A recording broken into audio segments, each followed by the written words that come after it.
going to move into our panel discussion. The topic is lockdown digital transformation of teaching and learning, lessons from today and principles for tomorrow. So I'm going to hand over to our facilitator, Dr. Olasina, to handle the panel discussion.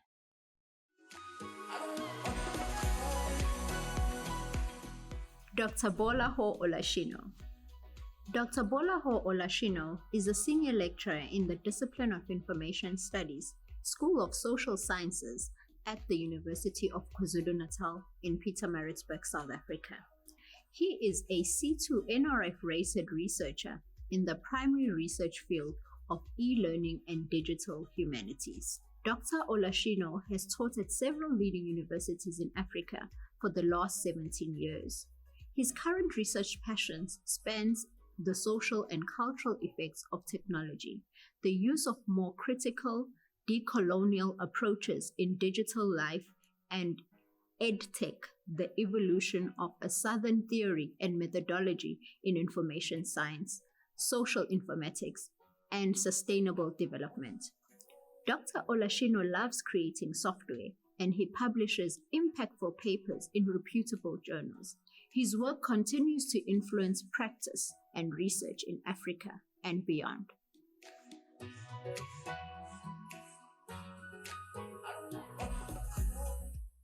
Good morning again and welcome. Thank you, Craig, for that introduction. Like he shared, the discussion title is Lockdown Digital Transformation of Teaching and Learning Lessons from Today, Principles for Tomorrow. In a short while, I'm going to introduce the panelists, but I also welcome the audience. And the presentation is going to be in two phases. I'll ask the panelists some questions, and then the Q&A for the audience participants. You can also key in to ask your questions using the Q&A pane, and also indicating by raising your hand, and then you can give your question by voice. So essentially, to summarize what the discussion is all about, the major themes from the keynote speakers earlier in the morning will drive our agenda as per the discussion. I mean, we cannot ignore digital transformation.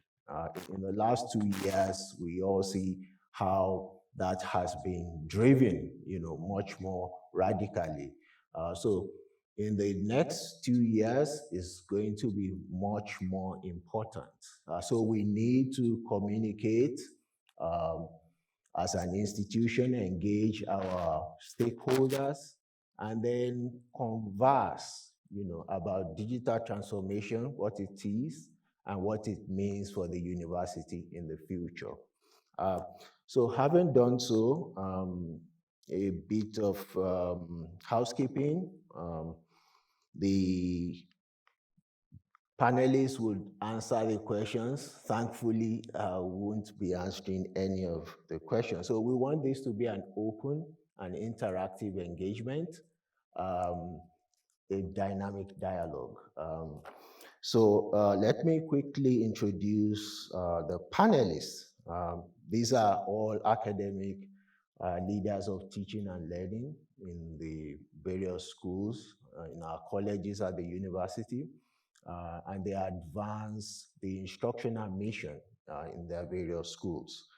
So welcome with me, Dr. Desigan Reddy from the School of Chemistry and Physics, Dr. Ruwayda Petrus from the School of Applied Human Sciences, and last but not the least, Professor Shenuka Singh from the School of Health Sciences.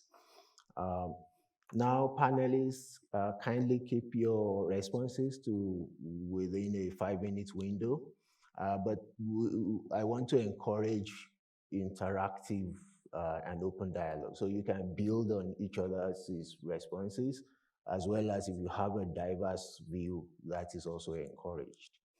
Okay. Professor Singh will kick us off, if that is fine. Thank you. How did UKZN respond to the need for digital transformation of teaching and learning during the lockdown? Thank you, Chair. Good morning, colleagues and the online audience. So from a UKZN perspective, this was a multi-pronged response. From a strategic perspective, there was consultations in terms of the stakeholders, members of executive management teams with the constant bi-directional conversations across schools and colleges. From a curriculum perspective, there was a review and amendment of the existing modules to allow for the online assessments, etc. And these modules had to be approved through these structures at the various university levels, school levels, college academic affairs board, etc. And thus the Office for the DVC Teaching and Learning had to provide oversight over curriculum review processes. Then there had to be an operational response as well. So here we're looking at the mobilization of the process of transitioning from the classroom-based learning to online learning. And for this required support from the ICT, availability of laptops for students that did not have these devices, availability of data for not just students, but also staff as well. Then there had to be capacity development in terms of holding workshops for students and staff to better equip them in being able to interact on the online platform. And staff were able to attend online workshops to gain skills on how to actually record lectures using Kaltura video systems, how to set up learning and assessment processes, etc. However, there was a challenge specifically with regards to service-based learning. And here, from a health science perspective, we're looking at the challenges with clinical training, because this was not just dependent from a university response, this was also dependent on the clinical sites allowing our students to have access to working on patients, for example. And in these cases, we prioritized the senior students and the final year students just to ensure that clinical competence was maintained at that particular level. So all in all, this was, like we said, a multi-pronged approach, looking at various structures and processes to ensure that there was transition on this learning platform. Thank you. That's interesting. Moving things along quickly, this is for Dr. Reddy. Can you share some examples of good practice which characterize UKZN's response? Thank you, Chair, for giving me this opportunity to participate in the discussion. As Professor Singh has already touched on, I think UKZN's response was characterized by the ability for us to all come together and collaborate on what works and what didn't. And I think we had that ability to exchange ideas and to share experiences with each other. In that sense, some of the responses included, like Professor Singh mentioned, there was a number of online workshops that were organized to introduce people to the various tools that could be used for online teaching. So things like Zoom, using Kaltura, using the various platforms, accessing Teams and using it in your, presentations of our content and the modules that we taught. The fact that there was data organized for both students and staff so we could use the spaces that we were in to teach effectively. When it came to assessments, I remember right at the start of lockdown, we were given the opportunity to run mock assessments just to make sure that we got the idea of how to undertake this.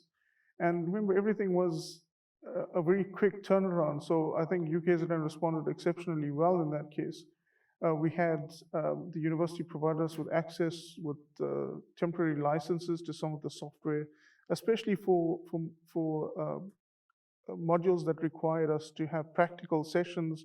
We could now move some of those practical sessions using this online software to give some practical content online before we could welcome students back in the lab, which helped bridge that gap as students came back onto campus. Great, thank you. It's now time to hear from Dr. Ruwayda Petrus. And the question for you is, What is needed to ensure that nobody is left behind? How can all harness the benefits of digital transformation? Thank you, Chair. So I think in order for us to really envision or how we can move towards a very more digitalized teaching and learning experience, we need to be cognizant of the context we find ourselves in South Africa. So our current landscape regarding access to internet and devices are as follows, where we have about 80% of our population have access to the internet, but they use it for recreational purposes. So in order for us to ensure that nobody is left behind, there are some key factors that we need to consider. And in terms of considering it, we need to be aware that many of the solutions will require an intersectoral collaborative approach, meaning we would need Department of Basic Education, Department of Higher Education, both private and public institutions of higher learning. We would need our Department of Information and Communication Technology to come on board, because if we have to think of where does one start in order to prepare not only students but the country for digital teaching and learning, we need to look at internet access. While 80% use the internet, if we think about consistent internet access, only 37% of South African households have consistent access to the internet, which presents a huge challenge for digital or online teaching and learning. Then in another aspect, technological tools, when we had to adapt very quickly to online teaching and learning, many of the challenges that our students shared with us is access to an appropriate device from which to actually engage in online learning. So while we have some students and learners that were fortunate enough to have a laptop or a desktop at home, this is not the situation for the majority of students in institutions of higher learning. Then there's the concept of digital literacy. So in order to ensure that no one is left behind, there's a lot of work that needs to be done in order to advance the current digital literacy, not only of students, but of staff. As Prof mentioned, online learning was something new to many of us. While you may be confident with using a laptop for emailing, for writing papers, teaching using digital technologies is a completely new ballgame. And then there's another problem or challenge that we have in South Africa, is that a lot of the digital literacy that does exist out there is in English. And so if we hope to bridge that divide or that gap, we're going to have to start thinking about translating this kind of information into the other official languages that we use in South Africa. And we also have the problem of where, while the information might be available, there's this concept of reading for being able to read and reading for meaning and understanding, which is another aspect we need to look at when preparing people for online learning. In terms of the benefits of harnessing benefits that we've learned, or what are some of the key learnings from the past 2 to 3 years, one of the things I can definitely say that I'm quite excited about is that re-looking at how we design our modules or programs and making sure that the student is at the center of whatever we develop. So in order to make sure students aren't left behind, but also staff, I envision us using a more collaborative approach. And it starts off by truly assessing and looking at our readiness for change, not only from an institution's perspective, but from a student and staff perspective as well. So that for me would be key in how do we bridge the divide. Some of the ways which can assist with transitioning and harnessing the benefits of what we've learned is employing online learning advisors. During COVID, I started to appreciate that there are people who have skills out there which we can draw on to make the experience of teaching and learning more fun, more engaging and more vibrant for students and staff alike. And it touches on the presentation we had earlier on, which we all felt was quite exciting about what is out there that can assist us. Creating user-friendly student portals is key. We use Learn at UKZN, and I know that many other institutions use various forms and platforms, but it is coming up and finding a platform or a portal that is student and staff friendly. So making sure that both of the stakeholders are able to navigate that platform successfully, and then structuring our learning experience within our academic framework, but also making use of the online student experience and their voices, and making sure that we incorporate student support services and get learnings from them of how to create a system that is responsive and beneficial to all stakeholders. So I do think that there are a lot of ways a lot of benefits to online learning. But for me, the most important one is making sure that while digital technologies and while online learning has created access, we need to also think about what that access looks like within our South African context and what the benefit of that is for the end user, which is our student population. So there's quite a lot that we can unpack, but I hope that that's answered the question. Thank you, Chair. Very much so. Thank you also for raising those vital issues and sharing those experiences and insights. Moving things along quickly, the next question goes to Professor Singh, and it goes thus: what lessons can be learned from this transformation in envisioning a digital post-pandemic future? And there's a rider to that question. How can UKZN incorporate these trends into innovative teaching and learning? Thank you, Chair. So when we look at digital transformation, it should not just be, or we should not just be looking at this through the lenses of teaching and learning, because this also affects all aspects of life, including when the graduate has to then work in the work setting as well. And if I take this back into health sciences, now in healthcare service delivery, there is increasing digitization of service delivery. For example, in terms of the types of equipment that we are using for health services, the use of artificial intelligence, especially in collecting data, the use of algorithms for analyzing data. We're using complex data storage systems as well. So apart from these digitization of health service delivery processes, graduates also need to know how, for example, to submit an account if they are in private practice, how to procure for resources. So therefore, this need to interact on the digital interface is not just about learning, but it's also about how do you function on that space. So therefore, it makes no sense to simply look at a face-to-face teaching and learning environment. We need to create platforms that will allow for both these different aspects of both the physical and virtual spaces to be used. And in terms of how can UKZN incorporate these trends into innovative teaching and learning practices, we need to really look at the blended teaching and learning approach. It cannot be ignored, it cannot be underscored, especially when we're looking at the learning processes. Therefore, we need to have both the face-to-face learning environment as well as the online learning environments as well. We also need to use both the synchronous and asynchronous approaches to learning, because students learn differently. There shouldn't be a specific time in a specific day that learning occurs. Students should be able to start developing their ability to self-direct their learning. As Dr. Petrus pointed out, we want to ensure that there's student-centered learning. For that, we need to look at the different learning styles that students have. Also in terms of the approaches to learning, how do we create this sense of self-directed learning, self-empowerment, so that students take responsibility for their learning?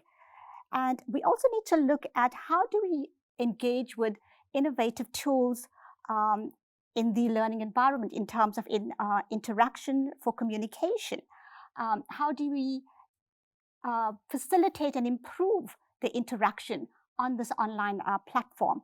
And how do we make learning more exciting, more relatable for students? Because this is the space, as Dr. Petrus pointed out, that students are actually using the space for interacting on social settings. So how do we now expand this into the learning environment? And for this, we also need to look at pedagogies as well. So what is our learning, what is our teaching approaches that we are using? And again, to look at the issues around, for example, the flipped classroom approach. How do we ensure that we sustain, facilitate, and ensure engagement in terms of interactive learning, collaborative learning, self-directed learning, peer-assisted learning, etc. So we're using both these spaces, both the classroom space as well as the digital space, using different interactive tools to facilitate learning. Thank you. Thank you very much for unpacking that in detail. Meaning that we need multiple approaches to reach, Yes. our diverse student base. I'm going to bring in Dr. Reddy now. How can UKZN use the lessons learned during the pandemic to prepare for future disruptions in teaching and learning? Thank you, Chair. Well, for me, the main thing is time lost can never be recovered. And what we learned during the move to online learning was that we should be very agile and be able to move online in order to facilitate our students' learning very quickly. And UKZN over the last decade has had a number of challenges which impacted on our academic timetable, be it from protest action or the pandemic itself, or even in the last year, where we had the riots and the floods at the beginning of this year as well. So the ability to move online will minimize the disruptions to our academic calendar, will be able to assist us reaching our students at any time without impacting them too much. Also, wherever their learning spaces might be, like you said, learning doesn't occur in a specific place at a specific time. And the ability to move online caters for that. Wherever they may be, we may still be able to reach them. We may still be able to interact with them. And I think having that ability, having that agility, having the mobility to teach at any point without impacting too much on our calendar, without impacting too much on our students, is critical for us to be able to handle any disruptions in the future. Thank you. Thank you very much for domesticating much of what the keynote speakers earlier, said about these things, but to now bring it, narrow down to our context, here. Thank you very much. I'm going to bring in Prof. Singh. It's a kind of follow-up to some of the things you addressed earlier. So the question is, how can UKZN achieve the continuing integration of digital transformation in curriculum planning and pedagogical practice? And there's a rider to that. Are all stakeholders directly involved in these digital transformations, visioning, and strategic processes? So thank you, Chair. So essentially, we need ongoing communication and engagement, and specifically at the delivery interface level. That is the curriculum delivery interface level, which targets the lecturer as well as the students. Very often these strategies are decided at a higher management level, filters down to the school level, and yet we are not really looking into the preparedness as well as the attitudes of the actual people that are involved in the delivery of these innovative practices. How were they involved in the planning and execution of these shifts in learning? How prepared were students or are students in terms of having to have this culture shift in learning? Because there is an expectation. In the previous years, this is how students were taught. This is what the expectation is. How do we then change these expectations? So all of this is requiring constant, ongoing communication. Not just communication, consultation as well, because we want to make people feel part of the shared environment. We want people to be part of the planning as well, so that it becomes a shared accountability and responsibility for learning, and it is not just simply a delivery of services.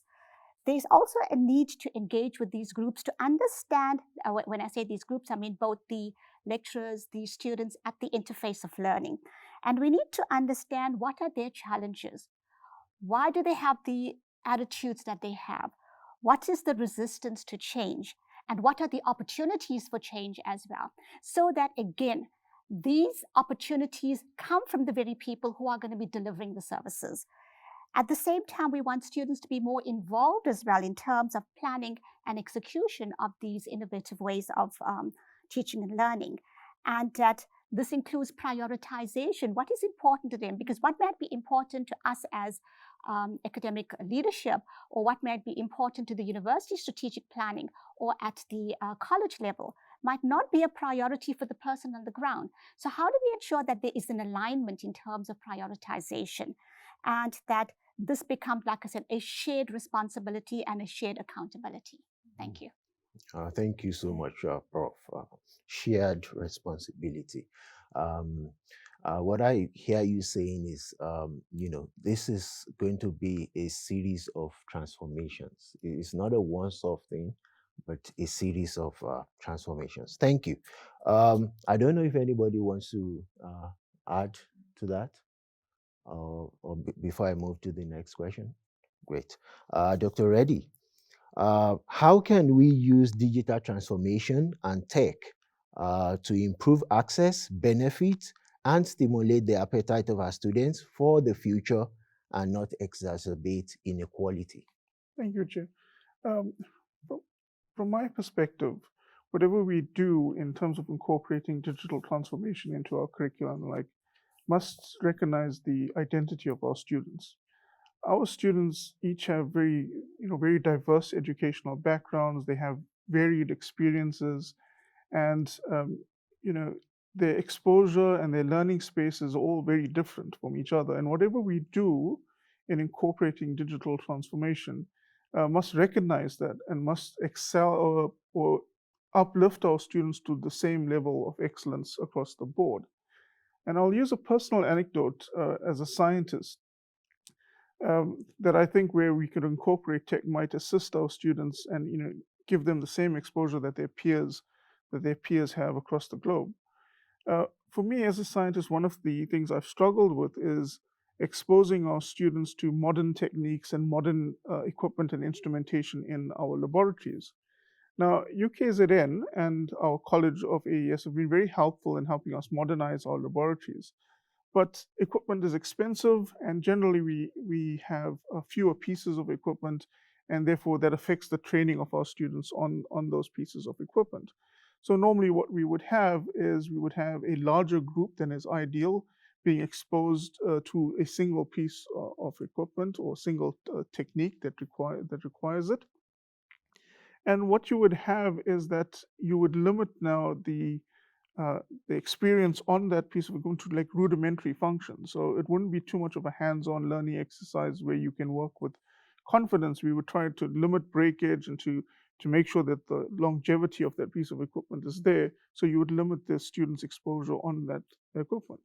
Now, this is not ideal, and compared to their peers globally, this is not what they have. But in today's workshop with Dr. Bonk on having technology built in, he mentioned things that we could use now to improve that access to those techniques, to those pieces of equipment. And I think one of the things he spoke on was ThingLink, where you could use an image to be able to access different parts of it. So I think using digital means, virtual simulations, using augmented reality would help our students be able to engage better on these techniques, on these pieces of equipment, so that they are not afraid of breaking anything. They can work with confidence. They can develop those skills even before we can expose them to more advanced techniques. So I think in that sense, it can lift our students to a level that places them at the higher levels across the world. But in saying that, I'm also cautious as a scientist, because I believe in the science that science is based on your senses: sight, sound, touch, smell, and perhaps sometimes taste, not always. But so, some of that experience can only be had at a bench or as a personal experience that you would gain something by experiencing it for yourself. So while I appreciate incorporating digital transformation into our curriculum, I see it as that it must be a tool to enhance learning rather than replace learning. And I'm very cautious that it might replace certain things. For most of our students, the first time they experience a laboratory is when they come into university. And we mustn't remove that experience from them and replace it with a digital technology. We must use the technology, we must use these techniques that we've learned to enhance their learning and to give them greater exposure as they go forward. Thank you, Chair. Please go ahead. Thank you, Chair. Just reflecting Yeah. on what my colleague shared, we have to be quite cognizant of some of the challenges. And as much as there are many opportunities that digital transformation and digital online learning presents with itself, we have to be mindful that what we've been doing for the past two years, more than 2 years, was an emergency response to teaching and learning because of the pandemic. And we've only begun to scratch the surface of what we mean with digital pedagogies, digital online learning, digital transformation, because digital pedagogy of learning is as much as it is around the skills or aptitude. It's also, I think, Prof, you mentioned, it's about attitude as well. So there's an adjustment that needs to happen. And some of the barriers or challenges, I think, that we've had and that we as teaching and learning that we're working through, given what we've learned from the past 2 years, is that the conceptualization or how people understand what we mean with digital transformation is key in developing any sort of intervention around that. And so many of the academic staff as well, it speaks to competency, confidence, lack the digital literacy, the digital competence to adjust and to shift their teaching and learning style to online. And then there's also another barrier that we have is the established teaching culture. So we've been doing this, it works, so why change? And also, how do we change? And then the legislation around that governs teaching and learning, or the policies within certain universities also need to be adapted. And then there's the physical infrastructure. I think you touched on it briefly, is that while we've got all of these exciting ways of teaching online and giving access to certain experiences, your physical infrastructure needs to also be redesigned to support that. So there's, some of the things that we have been sort of made aware of in terms of how to actually move towards digital transformation is that we have to start to enable or support or develop student-centered learning cultures. We need to equate the status of research and teaching and focus more on that. And we also need to redesign our physical infrastructure to support digital transformation. Thank you, Chair. Thank you so very much, Prof. Singh. Thank you. I think Dr. Reddy picked on a very critical point that I'd like to expand on, and that is preparing your graduate for the real world settings. We don't want to also create a situation where our students engage in technology-assisted learning to the extent that they can't function in the real world, and that becomes a disconnect. So how do we draw the balance? How do we ensure that while we use these digital platforms for teaching and learning, at the same time we prepare our students or the graduates that will be fit for purpose in the environments that they're going to be working in? So I think that's something that we really do need to also think about. Thank you. Yeah, thank you for those points, and your anecdotes are very, very topical and, underscored essentially what we are trying to communicate. I think we can now open the floor for questions from the audience. You can do this by indicating by raising your hand, and then we can take on your question by voice, or you can send your question via the Q&A pin. What I find here has to do with students with disabilities, and I think that's very, very key when we talked about challenges. I don't know if anybody wants to respond to that, how digital transformation would then, cater for that category. Thank you. I think that's a very, very valid question that has been raised. And when we look at disabilities, it's a cluster. We need to unpack exactly what disabilities do exist. Are they physical disabilities? Are they emotional, psychological, etc.? So what is the type of disability and how do you then respond to that? For example, if there is a visual problem where where a student has vision issues, how does the learning environment then support the student in terms of ensuring voice-activated learning materials to ensure that there is better space that is created on the online platform as well as in the classroom as well, because we must not forget the classroom. How do we ensure that we are still able to bring the student with any type of disability into the learning fold so that nobody is left behind? Where there is a physical disability in terms of access, how do we ensure that access is still facilitated? Because we do understand that even though we have created better facilities for access at the universities, people with physical disabilities still struggle to gain access into certain buildings and into certain lecture venues. So these are things that we are still struggling with on a physical basis. From an online basis as well, how do we then ensure, for example, if a person has got a hearing disability, how does that then become a problem in terms of having to listen to a presentation? What type of cues are the lecturer or facilitator using to support this type of learning? So this requires learning to be, as Dr. Reddy pointed out, looking at your senses, not just simply content delivery, but how do you engage with the learner, looking at the person as a human being, looking at the person holistically, and how do you then facilitate learning in a way that makes it meaningful for that particular person? Thank you so very much, Prof. Singh. Let me see if we'll have, I can't see any hands raised.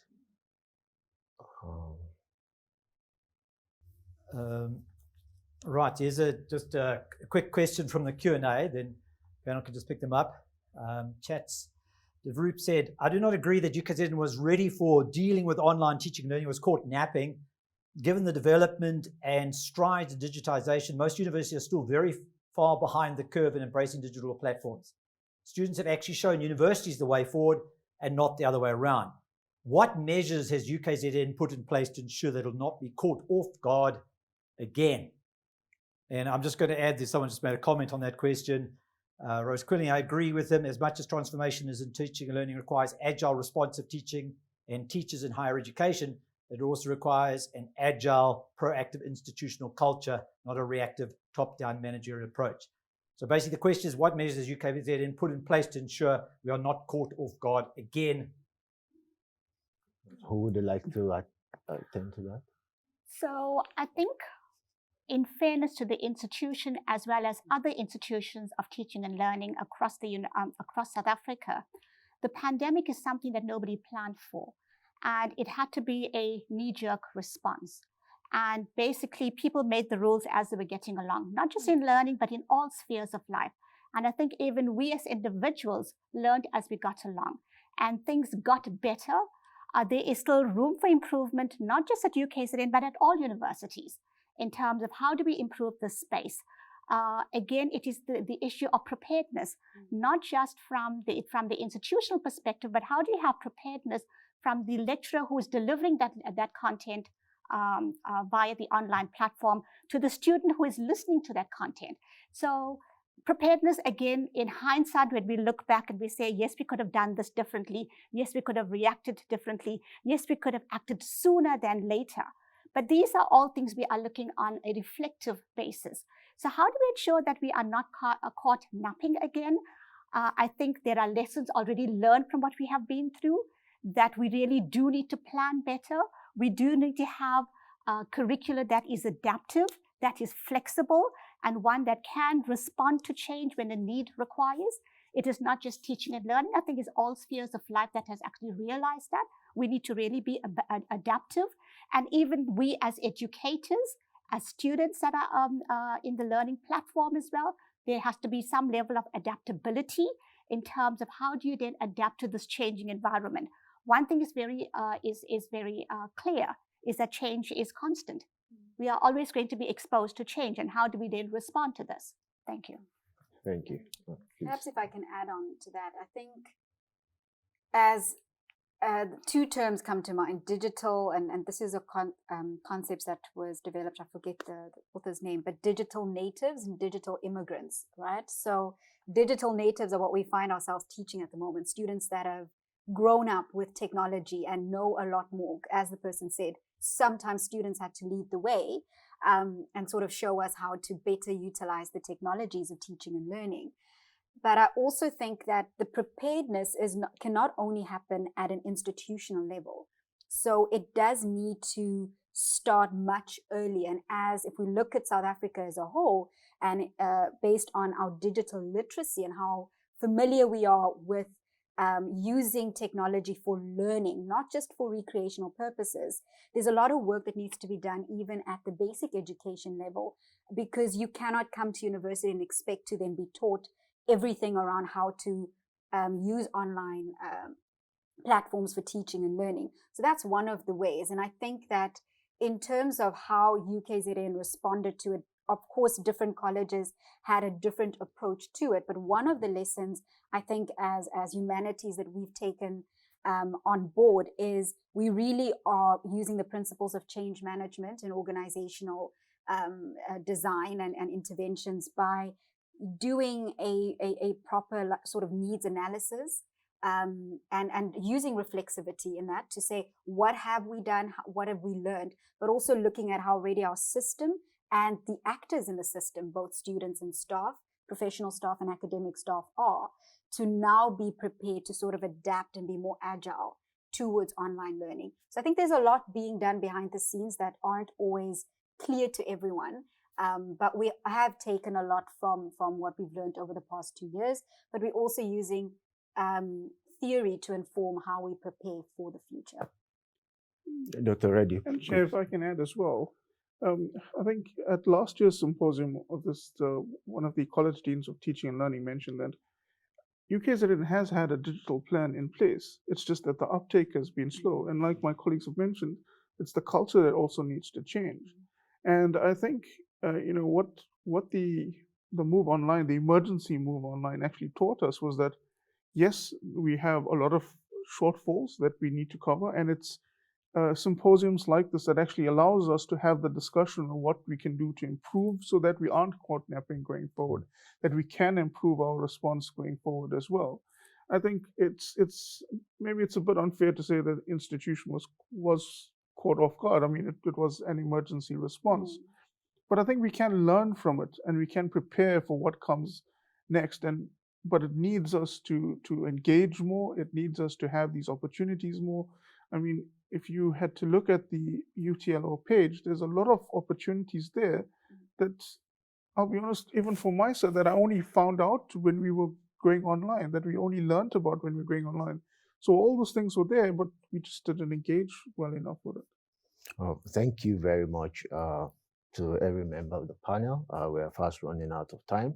I was going to summarize briefly, but we are unfortunately out of time. But what I can quickly say is that essentially what we can take away from this is that we need to be more agile and flexible and be more coordinated in our approach to and be more collaborative as well on our journey, digital transformation journey.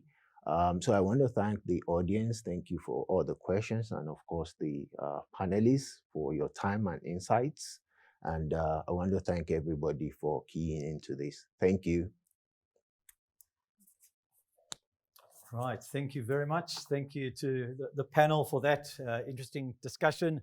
These are the exact discussions that we need to have as we move forward from emergency online to the real world of online teaching and learning, which is now here to stay.